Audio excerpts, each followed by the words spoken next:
Nella Kabbala napoletana il numero 64 è Asciammeria.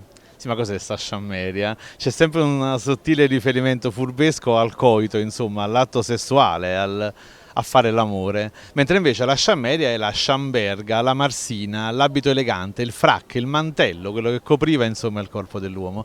Deriva dallo spagnolo Schamberga, ma in realtà sembrerebbe a sua volta derivare dal tedesco Schomberg. Sì, perché il duca di Schomberg, si racconta, voleva che i suoi soldati fossero sempre eleganti, anche in battaglia, costringendoli a indossare questa elegante marsina. Sì, ma qual è la connessione però con l'atto sessuale, col coito? Beh, qui ci sono diverse interpretazioni. Perché ti si è fatta una sciammeria significa sia ti sei fatto un vestito nuovo in napoletano, ma anche ti sei fatto una bella donna, ecco, diciamo così.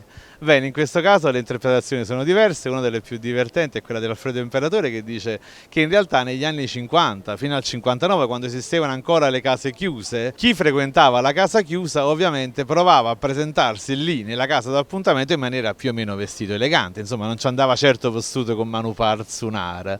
Ed ecco perché quando ti incontrava qualcuno per strada vestito elegante ti diceva ti si è fatta una sciammeria, col sottile furbesco riferimento sia all'abito elegante che aveva appena ingegnato e sia invece all'atto sessuale che aveva appena compiuto. L'altro riferimento invece potrebbe essere ancora più divertente, quello che ci riporta Raffaele Bracale, che analogamente a come la sciamberga circonda il corpo dell'uomo, nell'atto sessuale l'uomo fa da sciamberga alla donna, quindi circonda il suo corpo col suo e quindi ti si è fatta una sciammeria.